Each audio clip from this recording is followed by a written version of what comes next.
పాదయాత్రలకే మార్గదర్శకంగా నిలిచిన వైఎస్సార్ ప్రజా ప్రస్థానానికి 10 ఏళ్లు. ప్రజాకంటక ప్రభుత్వాన్ని గద్దె దింపిన మహాప్రస్థానానికి 10 వసంతాలు. జనంలోకి వెళ్లి జనం గుండె తట్టి జనం గోడు విని వారి కలలను నిజం చేయాలన్న మహానేత తలంపునకు దశాబ్ది నిండింది. ప్రజా ప్రస్థానానికి 10 ఏళ్లు నిండిన సందర్భంగా ఆ సందర్భాన్ని పురస్కరించుకుని ప్రత్యేక కథనం.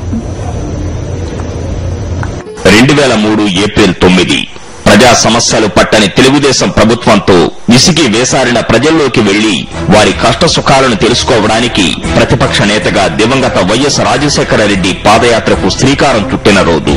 రంగారెడ్డి జిల్లా చేవేళ్ల నుండి ఆరంభమై మండు టెండలను చీల్చుకుంటూ జనం కన్నీళ్లు తుడుస్తూ వారి భుజం తడుతూ వారి సమస్యలను అడిగి తెలుసుకుని సుదీర్ఘ యాత్ర చేశారు వైఎస్. ప్రజా ప్రస్థానం పేరుతో నిప్పులు చెరిగే ఎండలను సైతం ఖాతరు చేయక మడమ తిప్పక ముందుకు సాగారు వైఎస్.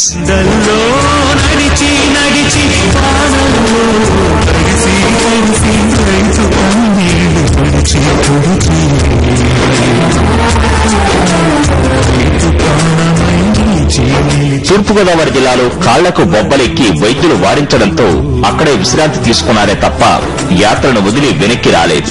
అలా సాగుతూనే జనం గుండె చప్పుడును చెవియుగ్గి ఆలకించారు. ఇక మీ కష్టాలు ఎక్కువ కాలం ఉండవని ధైర్యం చెప్పారు. వారి జీవితాల్లో వెలుగులు నింపాలంటే ఏం చేయాలో ఓ నిర్ణయానికి వచ్చారు. చేవేళ్ల నుండి ఆరంభమైన ప్రజా ప్రస్థానం శ్రీకాకుళం జిల్లా ఇచ్చాపురం వద్ద ముగిసింది. ఈ సుదీర్ఘ ప్రస్థానంలో వైఎస్సార్ 1470 కిలోమీటర్ల దూరం పాదయాత్ర చేశారు. ఈ క్రమంలో 56 నియోజకవర్గాలను చుట్టి తిరిగారు. 11 జిల్లాల మీదుగా యాత్ర సాగింది. మొత్తం 68 రోజులు యాత్ర చేశారు. దేశవ్యాప్తంగా వైఎస్ పాదయాత్ర గురించి చర్చ జరిగింది. ప్రజల కోసం ప్రజల్లోకెళ్లి యాత్ర చేస్తూ ప్రజా సమస్యలను తెలుసుకోవడం అన్నది అంతకు ముందెన్నడూ జరగలేదు.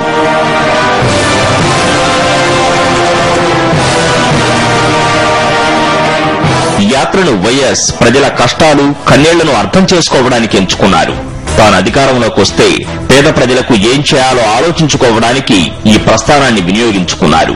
తమ కోసం రాజన్న మండు టెండల్లో కదిలి వస్తుంటే ప్రతి పల్లె ప్రతి ఇల్లు హృదయపూర్వకంగా రాజన్నకు స్వాగతం పలికాయి. ఆయన అడుగులో అడుగు వేస్తూ అభిమానులు యాత్రలో భాగమయ్యారు. ఈ ప్రజా ప్రస్థానమే రాష్ట్రంలో చంద్రబాబు నాయుడు సారథ్యంలోని తెలుగుదేశం ప్రభుత్వాన్ని గద్దెదింపింది. జనం మనిషి వైఎస్ కు పట్టం కట్టింది. వైఎస్ నాయకత్వంలోని కాంగ్రెస్ పార్టీకి అధికారాన్నిచ్చింది. వైఎస్ ను తిరుగులేని మహానేతను చేసింది. ఈ ప్రస్థానానికి 10 ఏళ్లు నిండాయి.